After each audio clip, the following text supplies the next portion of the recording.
सरस्वतीं व्यासं ततो जयमुदीरयेत्। मूकं करोति वाचालं पङ्गुं लङ्घयति गिरिं यत्कृपातमहं वन्दे परमानन्दमाधवम्।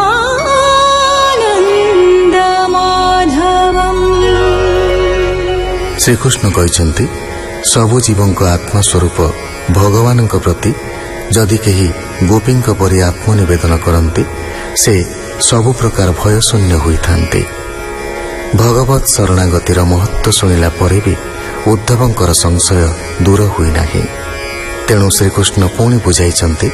परमात्मा जीव भाव जीवर आधार चक्र मानकरे रही जीव को जीवदान करिथान्ते। वास्तव में परमात्मा बा ब्रह्म एक एवं अद्वितीय। भगवान वाच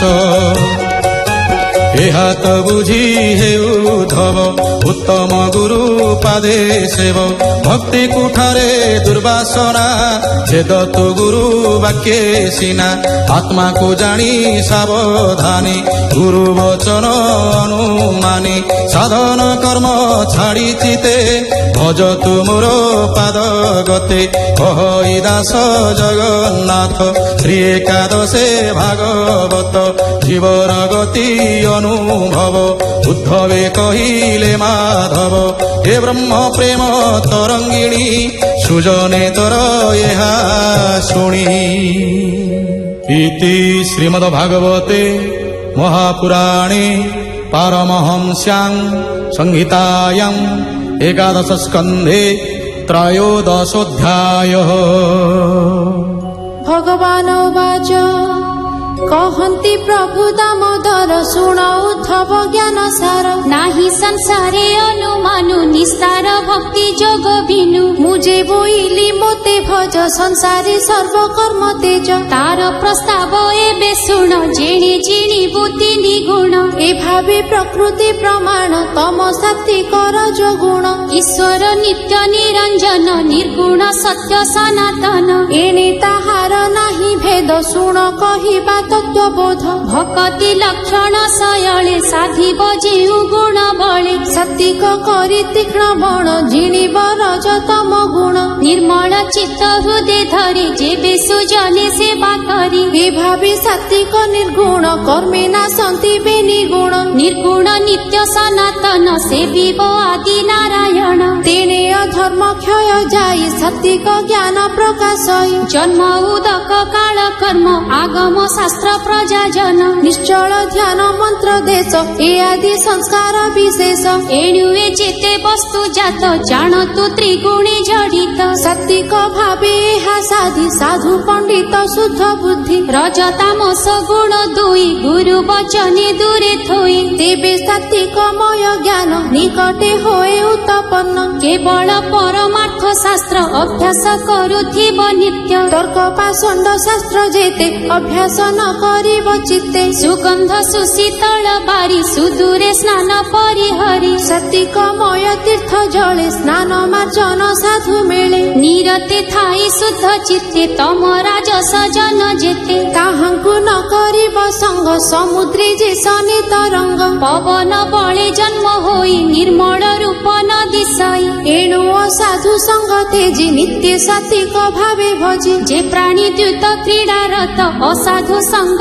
अविरत केबे हे न करिब मेले निश्चिन्ते रहिब निरोळे सात्विकमय पुण्य देशे निवास करिब विश्वासे पुण्य करिब पुण्य काले कामना न करिब फळे सात्विक बिना कर्म जेते केबे हे न कल्पिब चित्ते सात्विक कर्म मात्र करि रजतामस परिहरि अपरे जेते काम्य कर्म तेणे नहिब मति भ्रम वैष्णव दीक्षा शिव मत करिब होई शुद्ध चित्त सात्विक आदि क्षुद्र दीक्षा केबे हे न करिब शिक्षा सात्विके विष्णु ध्यान करि गृह संसार न सुमरि विष्णुर मंत्र उपदेशे सात्विक जनक विश्वासे केवल सात्विक संसारे चित्त साधिब निरंतरे शरीर ଶରୀର କର୍ମ ମାତ୍ର ଯେତେ ବାହ୍ୟ କରିବ ଲୋକ ମତେ ଏ ଦଶ ବିଧି ବସ୍ତୁ ଜାତ ଜାଣତୁ ତ୍ରିଗୁଣେ ଜଡ଼ିତ ଏଣୁ ପଣ୍ଡିତ ଜନ ଯେତେ କର୍ମ ସାଧନ୍ତି ସତ୍ତ୍ୱ ମତେ ସାତ୍ତ୍ୱିକ ସେବା ତତ୍ପରେ ସତ୍ତ୍ୱ ବଢ଼ଇ ନିରନ୍ତରେ ତେଣେ ବିଶୁଦ୍ଧ ହୋଏ ମନ ନିର୍ମଳ ପ୍ରକାଶ ଇ ଜ୍ଞାନ ଯେ ସନେ ବନେ ବାଂଶ ବାଂଶେ ଅନଳ ଉପୁଜେ ଘର ସେ ବନ ଦହେ ତେଜ ବଳେ ପୁଣି ସେ ଲିଭଇ ନିଶ୍ଚଳେ ଏ ରୂପେ ଗୁଣମୟ ଦେହ ଦହି ସାତ୍ତ୍ୱିକ ଭାବେ ରହ ବିଷ୍ଣୁ ସ୍ମରଣେ ଚିତ୍ତ ଯୋଡ଼ି ଭଜତୁ ସର୍ବଧର୍ମ ଏଡ଼ି ଏ ମନ୍ତ ଶୁଣି କୃଷ୍ଣ ବାଣୀ ଉଦ୍ଧବ ଯୋଡ଼ିବେନି ପାଣି। উদ্ধব উবাচ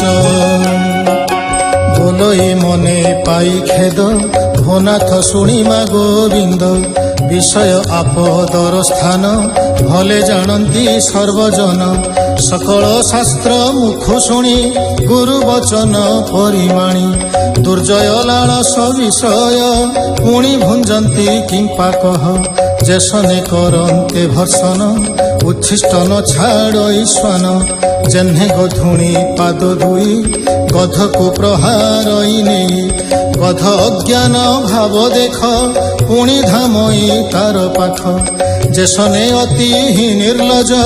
প্রাণ বিনাশ ঠারে অজ পূজার বেল পত্রীমান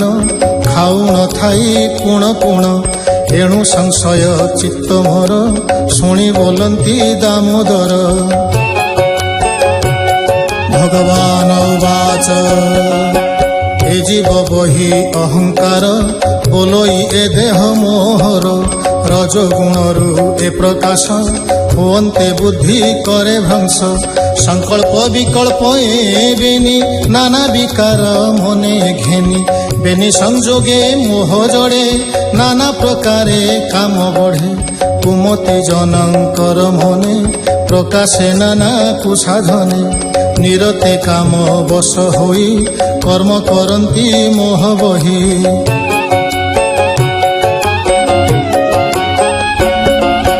হেমন্তে বুদ্ধি হুয়ে ভ্রম নমনে হানি লাভ কর্ম কেবল দুঃখ মাত্র সার একথা ন বুঝে পামর মিথ্যাভিলাষে মনগ্রস্ত রাজস গুণে বিমোহিত মুখে উপমা কেতে দেবা জেনে ভ্রমন্তি সুর দেবা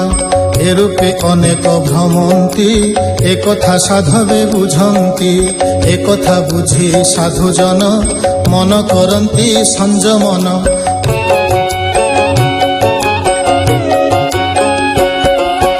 বিষয় সঙ্গ দুঃখ রাশি এণে নুহন্তি চিত্তগ্রাসী সাত্ত্বিকে মোর পাদ সেবা একথা বুঝন্তি সাধবা ক্রমে অভ্যাসী সত্ত্বগুণ সমর্পি মো চরণে মন সাত্ত্বিক গুণ মনে ধরি সাধিব অল্প অল্প করি অভ্যাসে নবদ্বার রুন্ধি মন পবন হৃদে ছন্দি আহার জিণিব আসনে মন নিবেশী মোর ধ্যানে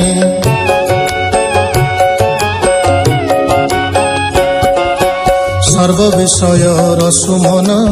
অভ্যাসে করিব বন্ধন আনন্দ রজ্জু দেই গলে বান্ধিব মো পাদ কমলে পূর্বে যোগ অভ্যাসনে মুহি কহিলি শিষ্যগণে সনক আদি চারিজন বিশেষে ব্রহ্মাঙ্ক নন্দন সে মোর তহু শুনি এহা পরম যোগরে সে নেহা অভ্যাস করি এহু জ্ঞান ফিটিলা মায়া মোহ ছন্ন আনন্দ ভাবে তরি গলে ভজিণ মো পাদ কমলে উদ্ধব কৃষ্ণ বাক্য শুনি ভাবে বলই মনে গুণী।